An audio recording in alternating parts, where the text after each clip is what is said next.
بسم اللہ الرحمن الرحیم۔ السلام علیکم۔ اسلام اور الحاد سیریز میں خوش آمدید۔ سلسلہ گفتگو کی آج تیسری نشست کا آغاز کرتے ہیں۔ بہت شکریہ قام صاحب آپ کے وقت کا۔ قام صاحب، انسان کے علم کی ابتدا وجودی حقائق کے ادراک سے ہوتی ہے۔ یہ ادراک علم کیسے بنتا ہے؟ آپ نے فرمایا تھا کہ 7 نکات ہیں جس میں ہم اس سادہ پروسیس کو جو روزانہ ہم کر رہے ہوتے ہیں ہم اندر جا کے سمجھنے کی کوشش کریں گے۔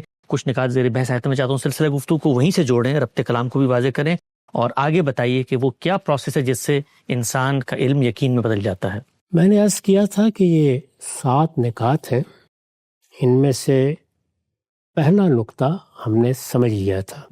دوسرے نقطے کی وضاحت میں نے لکھا ہے ہمارے نفس کا یہ اذعان، یعنی یہ جو ایک خاص طرح کا سرٹیٹیوڈ ہمیں حاصل ہوتا ہے یا ہم اعتماد کے ساتھ کہتے ہیں کہ یہ چیز اسی طرح ہے، ہمارے نفس کا یہ اذعان کہ ایک خارجی عالم موجود ہے، یعنی ایک ایکسٹرنل ورلڈ ہمارے گرد و پیش میں پائی جاتی ہے۔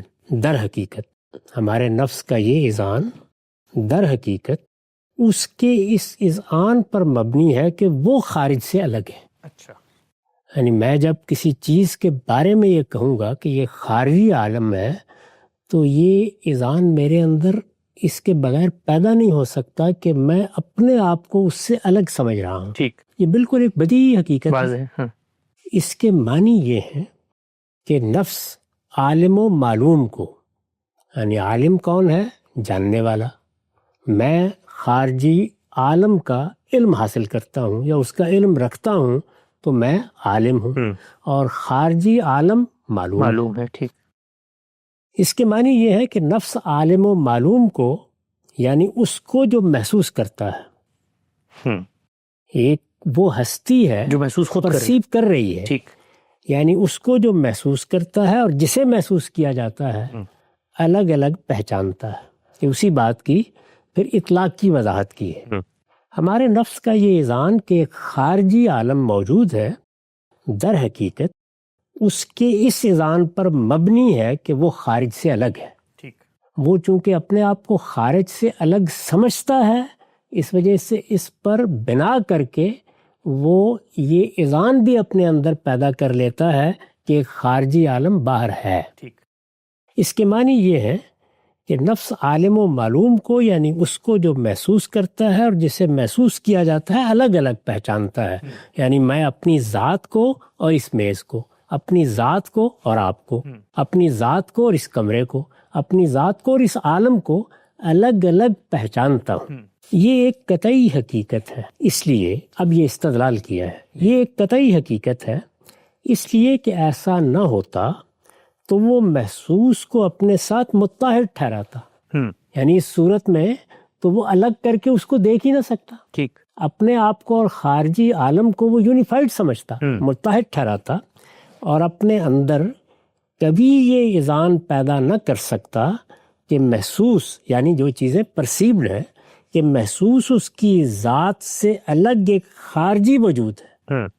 یعنی وہ کبھی یہ یقین اپنے اندر پیدا ہی نہیں کر سکتا تھا کہ محسوس، یعنی جس چیز کو وہ سامنے دیکھ رہا ہے، جس چیز کو پرسیو کر رہا ہے، جو اس کے احساس میں منتقل ہو رہی ہے، وہ اس کی ذات سے الگ ایک خارجی وجود ہے، یعنی ایک ایکسٹرنل ایگزسٹنٹ ہے۔ یہ کبھی وہ اپنے اندر یقین پیدا ہی نہیں کر سکتا تھا، کیونکہ وہ اپنے آپ کو الگ سمجھتا ہے اور خارجی عالم کو الگ سمجھتا ہے۔ اس الگ سمجھنے نے وہ یقین اور وہ اذعان پیدا کر دیا ہے۔ نفس کا یہ علم، یعنی نفس کا یہ جاننا، وہ یہ جانتا ہے، پہلے اس جاننے کو ہم نے بیان کر دیا۔ نفس کا یہ علم اثر سے مؤثر پر اس کے استدلال سے متفرع نہیں ہے، یعنی یہ اس طرح نہیں ہوا کہ پہلے یہ عالم یا میری ذات وہ اثر اور مؤثر کے تعلق کو دریافت کرتے ہیں، ٹھیک، اور پھر اس سے یہ چیز ایمینیٹ ہو جاتی ہے، یعنی یہ اس سے نکل پڑتی ہے۔ اس طرح نہیں ہوا۔ اچھا، نفس کا یہ علم اثر سے مؤثر پر اس کے استدلال سے متفرع نہیں ہے، بلکہ اس کے شرائط و مقدمات میں سے ہے۔ یہ اصل میں ریکویزٹ ہے، یعنی یہ موجود ہوگا۔ اپنے آپ کو خارج سے الگ سمجھنا، اپنی ذات کا الگ سے محسوس کرنا، خارجی عالم کو الگ سے محسوس کرنا، یہ دونوں ایک دوسرے کے فرق و امتیاز کے ساتھ موجود ہوں گے یہ گویا مقدمات کی طرح پہلے موجود ہوں گے، ریکویزٹ کی طرح پہلے موجود ہوں گے، تو اس سے وہ نتیجہ نکلے گا، اس سے وہ علم پیدا ہوگا۔ نفس کا یہ علم اثر سے مؤثر پر اس کے استدلال سے متفرع نہیں ہے، بلکہ اس کے شرائط و مقدمات میں سے ہے۔ چنانچہ نفس جس طرح اپنی ذات میں اور عالم خارجی میں فرق کرتا ہے، یعنی میں ہوں اور میرے باہر ایک دنیا موجود ہے، نفس جس طرح اپنی ذات میں اور عالم خارجی میں فرق کرتا ہے، بالکل اسی طرح اپنی ذات اور ان اثرات میں بھی فرق کرتا ہے جو اس کے داخلی محسوسات کی حیثیت سے اس پر وارد ہوتے ہیں۔ کوئی مثال؟ یعنی ایک طرف یہ باہر کی دنیا ہے، میں اس باہر کی دنیا کو اپنے آپ سے الگ مانتا ہوں، الگ سمجھتا ہوں، الگ محسوس کرتا ہوں۔ اسی طرح سے میرے اندر بھی کچھ احساسات پیدا ہوتے ہیں، جیسے غم، جیسے درد، جیسے تکلیف، جیسے غصہ، یہ سب احساسات اندر بھی پیدا ہوتے ہیں۔ میں ان کو بھی اپنی ذات سے الگ ایک حیثیت میں مانتا بھی ہوں اور سمجھتا بھی ہوں۔ یعنی جس طرح یہاں فرق و امتیاز پیدا کرتا ہوں، بالکل اسی طرح اندر بھی فرق و امتیاز پیدا کرتا ہوں۔ یعنی میری ذات ہے جس کو غصہ آ رہا ہے، میری ذات ہے جو درد محسوس کر رہی ہے، میری ذات ہے جو غم میں مبتلا ہے۔ تو اس کا مطلب یہ ہے کہ میں غم کو ایک الگ حیثیت سے اور اپنے آپ کو ایک الگ حیثیت سے سمجھتا بھی ہوں اور مانتا بھی ہوں۔ تو یہ داخلی محسوسات ہیں جو میرے اندر پیدا ہوتے ہیں۔ چنانچہ نفس جس طرح اپنی ذات میں اور عالم خارجی میں فرق کرتا ہے، بالکل اسی طرح اپنی ذات اور ان اثرات میں بھی فرق کرتا ہے جو اس کے داخلی محسوسات کی حیثیت سے اس پر وارد ہوتے ہیں۔ ایک میرا احساس ہوا ہے جب میں اس میز کو چھوتا ہوں اور مجھ پر وارد ہوتا ہے، یہ باہر سے آنے والا احساس ہے۔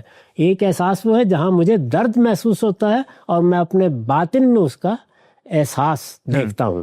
تو یہ دونوں چیزیں بالکل الگ الگ میرے ہاں موجود ہیں۔ یہ فرق و امتیاز، یعنی خارجی عالم سے اپنا فرق، داخلی محسوسات سے اپنا فرق، ذات میں اور داخلی محسوسات میں فرق، ذات میں اور خارجی عالم میں فرق۔ یہ فرق و امتیاز اگر غور کیجئے تو اس کے لیے صرف اس لیے ممکن ہوا ہے کہ وہ حامل و محمول اور ذات اور اس کے عوارض کو الگ الگ دیکھ سکتا ہے۔ یعنی جب میں اپنے آپ کو موضوع بناتا ہوں، مثال کے طور پر میرا نام زید ہے اور زید کے بارے میں آپ کو یہ اطلاع دیتا ہوں کہ زید کالا ہے، زید زرد نسل سے تعلق رکھتا ہے، اپنے بارے میں ایک اطلاع دے رہا ہوں، تو اس میں میرا تعلق پیدا ہوا ہے موضوع اور محمول کا، سبجیکٹ اور پریڈیکیٹ کا۔ اس تعلق میں میں سبجیکٹ کو پریڈیکیٹ سے الگ جانتا ہوں، یعنی اس کے بغیر میں یہ جملہ بول نہیں سکتا۔ یہ در حقیقت میرے اس فرق و امتیاز کا بیان ہے اگر اس کی حقیقت میں اتر کے دیکھیں۔ یہ فرق و امتیاز اگر غور کیجئے تو اس کے لیے صرف اس لیے ممکن ہوا ہے کہ وہ حامل و محمول اور ذات اور اس کے عوارض یعنی وہ چیزیں جو ہم پر وارد ہوتی ہیں لیکن وہ ہماری ذات کا لازمی حصہ نہیں ہوتی، یعنی وہ ایسینشل پراپرٹیز نہیں ہیں، وہ ایکسیڈنٹل پراپرٹیز ہیں۔ جیسے مثال کے طور پر یہ میز ہے، میز کا رنگ یہ ہے، میز کی صورت یہ ہے، میز اس وقت کہاں پڑی ہوئی ہے، یہ عوارض ہے۔ یہ سب کی سب چیزیں عارضی طور پر لاحق ہوئی ہیں، یہ اس کے لازمی وجود کا حصہ نہیں ہے۔ یعنی اس طرح نہیں ہے کہ اگر اس کا رنگ تبدیل ہو جائے تو میز نہیں رہے گا، اگر اس کی صورت میں تبدیلی آ جائے۔ میز کی دسیوں صورتیں ہیں، یعنی وہ کھانے کی میز ہوتی ہے، وہ پڑھنے کی میز ہوتی ہے، وہ بیٹھنے کی میز ہوتی ہے، وہ کافی ٹیبل ہوتی ہے جو ہم اپنے ڈرائنگ روم میں کبھی رکھ لیتے ہیں۔ یہ جتنی چیزیں ہیں وہ سب کی سب اپنی صورت بدل رہی ہیں، اپنا رنگ بدل رہی ہیں، اس لیے کہ یہ عوارض ہیں، اور ان عوارض میں اور میز کی ذات میں بھی میں فرق جانتا ہوں۔ صرف اس لیے ممکن ہوا ہے کہ وہ حامل و محمول اور ذات اور اس کے عوارض کو الگ الگ دیکھ سکتا ہے، یعنی میں ان میں بھی فرق و امتیاز کو متعین طور پر الگ الگ دیکھتا ہوں۔ نفس نے یہ چیز، یہ فرق و امتیاز کوئی معمولی چیز نہیں ہے، نفس نے یہ چیز فکر و تدبر اور ترتیب مقدمات سے حاصل نہیں کی، یعنی بچپن سے لے کے اب تک یہ فرق و امتیاز میرے باطنی الہام سے مجھ پر وارد ہو چکا ہے۔ میں کبھی بھی اس کے لیے کوئی منطقی ترتیب قائم کر کے یہ نتیجہ نہیں نکالتا۔ میز میں اور اس کے رنگ میں فرق ہے، یہ چیز مجھے سکھائی نہیں گئی، یعنی اس طرح نہیں سکھائی گئی کہ یہ چند مقدمات ہیں، یہ صغرا ہے، یہ کبرا ہے، اس کو ترتیب دیں تو اس سے یہ نتیجہ نکلتا ہے۔ یہ چیز میرے اندر موجود ہے۔ نفس نے یہ چیز فکر و تدبر اور ترتیب مقدمات سے حاصل نہیں کی، بلکہ فاطر فطرت کی طرف سے اس پر الہام کی گئی۔ اس سے پہلے ہم نے مقدمے میں عرض کیا تھا کہ یہ الہامات ہیں، یہ اسی معنی میں لفظ الہام استعمال ہوا ہے، یعنی یہ ایک باطنی ریویلیشن ہے جو مجھے یہ فرق و امتیاز دے چکا ہے، میں اب اس کا صرف اظہار کرتا ہوں۔ اسے یعنی اس فرق و امتیاز کو، اسے خارجی عالم پر ہمارے یقین سے بھی زیادہ راسخ اور اس پر مقدم سمجھنا چاہیے۔ یہ ریکویزٹ ہے اس کا۔ یہ اگر میرے اندر موجود نہ ہو تو آگے کوئی ترتیب قائم ہی نہیں ہو سکتی، علم وجود پذیر ہی نہیں ہو سکتا۔ اسے خارجی عالم پر ہمارے یقین سے بھی زیادہ راسخ اور اس پر مقدم سمجھنا چاہیے، اس لیے کہ یہی وہ اصل ہے جس پر خارج سے متعلق ہمارا یقین مبنی ہے۔ یعنی خارج میں جو چیزیں ہم دیکھ رہے ہیں یا خارجی عالم پورا کا پورا دیکھ رہے ہیں، اس پر ہمارے یقین کی بنیاد کیا ہے؟ یہ فرق و امتیاز کی صلاحیت جو ہمارے اندر ودیت کرتی ہے۔ بالکل ٹھیک، واضح ہے۔ یہ دوسرا نقطہ تھا۔ اس کے بعد اب تیسرے نقطے کو دیکھیے۔ یعنی یہ در حقیقت ہمارا وہ تجربہ ہے جس کو روزمرہ کا تجربہ کہنا چاہیے، صرف اس کی وضاحت کی جا رہی ہے کہ چیزوں کے بارے میں ہمارے علم کی بنیاد کیسے پڑتی ہے، اس میں جو یقین ہمیں حاصل ہے اس کی بنیاد کیا ہے۔ کیا وہ کسی استدلال نے یقین پیدا کیا ہے یا ہم اپنے باطن میں اس یقین کو لے کر پیدا ہوئے ہیں، بالکل اسی طرح جس طرح اپنے حواس لے کر پیدا ہوئے ہیں۔ تیسرا نقطہ، اس الہام میں یہ چیز بھی داخل ہے، یہ اسی کا ایک دوسرا پہلو ہے۔ اس الہام میں یہ چیز بھی داخل ہے کہ ذات کے بغیر صفات کا کوئی تصور نہیں۔ یعنی ہم جتنی بھی صفات کا تصور کرتے ہیں، اگر غور کر کے دیکھیں تو وہ الگ سے کہیں ہمارے مشاہدے میں نہیں آتی، وہ کسی ذات کی صفات بن کے مشاہدے میں آتی۔ بالکل ٹھیک۔ اس الہام میں یہ چیز بھی داخل ہے کہ ذات کے بغیر صفات کا کوئی تصور نہیں ہے۔ چنانچہ نفس جس طرح اس بات کا یقین رکھتا ہے کہ وہ ایک ذات ہے، اپنے باطن میں جھانک کر دیکھ لیجئے، آپ اس یقین سے مالا مال ہیں کہ آپ ایک شخصیت ہے، ایک ذات ہے۔ چنانچہ نفس جس طرح اس بات کا یقین رکھتا ہے کہ وہ ایک ذات ہے جو صفات کی حامل ہو سکتی ہے، یعنی میں آپ کی ذات کو الگ سے جانتا ہوں اور اپنی ذات کو بھی، اور یہ کہ میں عالم ہو سکتا ہوں، میں نہیں ہو سکتا، میں جاہل ہو سکتا ہوں، میں نہیں ہو سکتا۔ یعنی یہ دیکھیے نا، صفات کو میں الگ سے دیکھ رہا ہوں، الگ سے ان کو سمجھ بھی رہا ہوں، وہ میری ذات کے ساتھ متعلق ہو کر مجھ پر واضح ہوتی ہیں، اور جب میری ذات کے ساتھ متعلق ہو کر مجھ پر واضح ہوتی ہیں تو میں اپنی ذات کا یقین رکھتا ہوں اور اس کے بارے میں یہ بھی یقین رکھتا ہوں کہ یہ صفات کی حامل ہو سکتی ہے۔ اسی طرح اس بات کا بھی یقین رکھتا ہے کہ اس کی صفات ہیں جو اسی ذات سے قائم ہے۔ یعنی ایک تو یہ کہ میں یہ یقین رکھتا ہوں کہ میں ایک ذات ہوں جس میں یہ اور یہ صفت ہو سکتی ہے، اور دوسرے یہ کہ یہ جو اس وقت صفات میرے اندر موجود ہیں یہ کہیں الگ نہیں پڑی ہوئی، یہ میری ذات کے ساتھ قائم ہے۔ یعنی اگر میں عالم ہوں تو میری ذات کے ساتھ میرا یہ عالم ہونا ہے، اگر میں جاہل ہوں تو یہ میری ذات سے متعلق ایک صفت ہے جس کو میں اسی طرح محسوس بھی کرتا ہوں اور اسی فرق و امتیاز کے ساتھ جانتا بھی۔ یہ تیسرا نقطہ تھا۔ یہ ایک لحاظ سے کہیے تو دوسرے نقطے ہی کی ایک فرع تھی۔ اس کے بعد اب چوتھے نقطے کو دیکھیے، پھر یہی نہیں، یعنی یہ تو تھا فرق و امتیاز، خارج میں جو کچھ ہے اسے الگ سمجھنا، اپنی ذات کو الگ سمجھنا، صفات کو الگ سمجھنا، اور صفات اور ذات کے اس تعلق کو سمجھنا جو اس تیسرے نقطے میں بیان ہوا ہے۔ پھر یہی نہیں، وہ کسی چیز کی طرف مائل ہوتا ہے اور کسی سے گریز کرتا ہے۔ یعنی مجھے پھول نظر آیا تو میں اس کی طرف لپکتا ہوں کہ میں اس کی خوشبو سونگھوں، اس سے حظ اٹھاؤں، اور بعض اوقات اس کو توڑ کر ہاتھ میں پکڑ لیتا ہوں۔ پھر یہی نہیں، وہ کسی چیز کی طرف مائل ہوتا ہے اور کسی سے گریز کرتا ہے، یعنی کسی کو اوائڈ کر رہا ہوتا ہے اور کسی کی طرف لپک رہا ہوتا ہے۔ پھر یہی نہیں، وہ کسی چیز کی طرف مائل ہوتا ہے اور کسی سے گریز کرتا ہے۔ اگر غور کریں تو ہم سارا دن یہی کر رہے ہوتے ہیں، یعنی کہیں اپنے میلان کا اظہار، کہیں اپنے گریز کا اظہار۔ پھر یہی نہیں، وہ کسی چیز کی طرف مائل ہوتا ہے اور کسی سے گریز کرتا ہے۔ اسی طرح کسی معاملے پر حسن اور کسی پر قبح کا حکم لگاتا ہے۔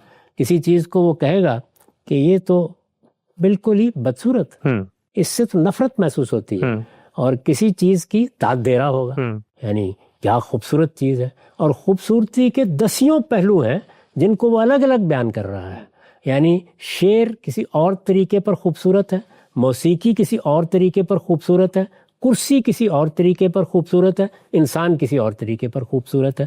تو ایک حسن اور خوبصورتی کو اگر آپ لے لیں تو وہ ہر پہلو سے اس کی طرف اپنے فرق و امتیاز کے اسی علم کا اظہار کر رہا ہے۔ پھر یہی نہیں، وہ کسی چیز کی طرف مائل ہوتا ہے اور کسی سے گریز کرتا ہے۔ اسی طرح کسی معاملے پر حسن اور کسی پر قبح کا حکم لگاتا ہے، یعنی فلاں چیز اگلی ہے۔ یہ کیوں ہے؟ صرف اس لیے کہ وہ ترک و اختیار اور مرغوبات و مکروہات میں امتیاز کر سکتا۔ پہلے ہم نے کیا سمجھا؟ وہ شے اور شے میں امتیاز کرتا ہے۔ اب کیا ہے؟ وہ یہ ہے کہ وہ جب کسی چیز کی طرف مائل ہوتا ہے تو اس کو اختیار کرتا ہے، وہ کسی چیز سے گریز کرتا ہے تو اس کو ترک کرتا ہے۔ تو ترک کیا ہے؟ اختیار کیا ہے؟ یعنی کسی چیز کو لے لینا کیا ہے، کسی چیز کو چھوڑ دینا کیا ہے۔ اور کوئی چیز میرے لیے مرغوب ہے یا من جملہ مرغوبات ہے، مجھے بہت پسند ہے، میں اس کی طرف رغبت رکھتا ہوں، کوئی دوسری چیز میرے لیے کراہت کا باعث بن رہی ہے، وہ میرے لیے من جملہ مکروہات ہے، صرف اس لیے کہ وہ ترک و اختیار اور مرغوبات و مکروہات میں امتیاز کر سکتا اور اختیار و تصرف کا یقین رکھتا ہے۔ یعنی میں نہ صرف یہ کہ یہ بات جانتا ہوں کہ چھوڑ دینا کیا ہے اور اختیار کر لینا کیا ہے، نہ صرف یہ کہ یہ جانتا ہوں کہ چیز پسند آ گئی ہے تو وہ من جملہ مرغوبات کیسے ہوتی ہے، اور وہ ناپسند ہے تو من جملہ مکروہات کیسے ہوتی ہے، اس کے ساتھ میرے اندر اپنے ارادے اور اختیار و تصرف کا بھی یقین ہے۔ یعنی میں لے سکتا ہوں، میں چھوڑ سکتا ہوں، میں پسند کر سکتا ہوں، میں اس سے گریز کر سکتا یا اس کو ناپسند قرار دے سکتا ہوں۔ تو یہ میرے اپنے وجود کے بارے میں میرے ارادہ و اختیار اور میرے تصرف کا یقین ہے۔ میں اگر اس کو چاہوں تو اختیار کر لوں، اگر میں اختیار کرنا چاہوں تو میں اس کو اپنے تصرف میں، اپنے استعمال میں لا سکتا ہوں۔ یہ خوشبو مجھے پسند ہے، یہ میں نے خرید لی ہے اور اب میں اس کو استعمال کروں گا۔ تو آپ یہ دیکھیے، یہ چیزیں اگر آپ تحلیل کر کے دیکھیں تو ترک و اختیار کا یقین، مرغوبات و مکروہات میں امتیاز، اختیار و تصرف کا یقین، یہ میرے اس سارے عمل سے ظاہر ہو رہا ہے۔ اس کی زندگی اسی یقین سے، یعنی میری زندگی کیا ہے، یہ یقین مجھ سے چھن جائے تو آپ جانتے ہیں کیا ہو جاتا ہے۔ آپ نے دیکھا ہے جو لوگ کبھی یادداشت کھو بیٹھتے ہیں، کیا زندگی ہوتی ہے، اس کی زندگی اسی یقین سے ہے۔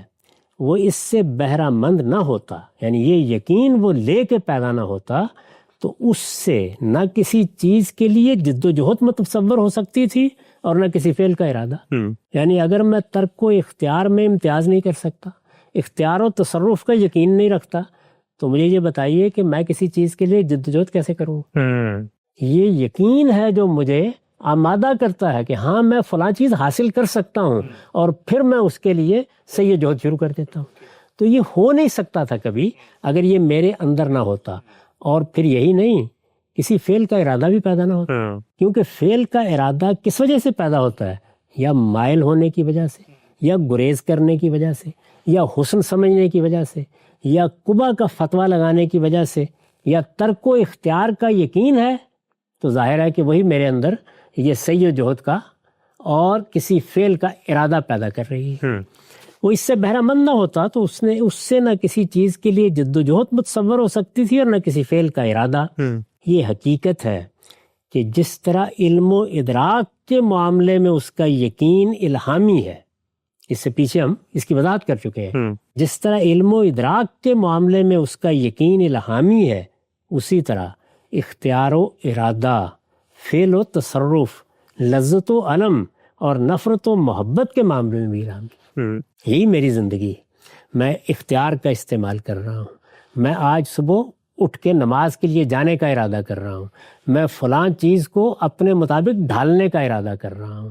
میں فلاں چیز کو استعمال کرنے کا ارادہ کر رہا ہوں. یہ مجھے لذت مل رہی ہے. یہ میرے لیے بڑی درد کی چیز بن گئی ہے. میں اس چیز سے نفرت کرتا ہوں, اس سے محبت کرتا ہوں. یہ سب کچھ بھی میرے اندر اسی طرح الہام ہے جس طرح اپنی ذات کا علم الہام ہے, ذات اور صفات کا تعلق الہام کیا گیا ہے, اور خارجی عالم اور میرے درمیان جو خط امتیاز ہے وہ الہام کیا گیا ہے. تو یہ فرق, یہ امتیاز اور یہ سب چیزیں در حقیقت ان الہامات کی وجہ سے ہیں جو میرے اندر میرے وجود کے ساتھ, میری خلقت کے ساتھ ڈال دیے گئے. ٹھیک, نقطہ بالکل واضح ہو گیا. انسان کے علم کو موجود دو ہی چیزیں, نفس اور مادہ, اور پھر یہ دونوں چیزیں شے اور اس میں قوت کے ظہور کی صورت میں سامنے آتی ہیں. انسان اپنے حواس سے ان تک رسائی حاصل کرتا ہے, ظاہری حواس مادے تک اور باطنی حواس نفس تک. ان سے جو علم حاصل ہوتا ہے وہ وجودی حقائق پر مبنی ہوتا ہے. کیوں وجودی حقائق پر مبنی ہوتا ہے, انسان کے اندر وہ کیا الہامات ہیں, غامدی صاحب اس کی تفصیل بیان کر رہے ہیں. مزید چند نقطے ہیں وہ سامنے آئیں گے, اور پھر اس کے بعد ان تمام چیزوں کو سامنے رکھ کر ہم ایک وجودی حقیقت کو لیں گے اور یہ سمجھنے کی کوشش کریں گے کہ یہ 7 چیزیں کیسے اثر انداز ہوتی ہیں اس ادراک کو علم بنانے پر. وقت یہاں پہ ختم ہوتا ہے, دوبارہ حاضر خدمت ہوں گے. اب تک آپ کا بہت شکریہ.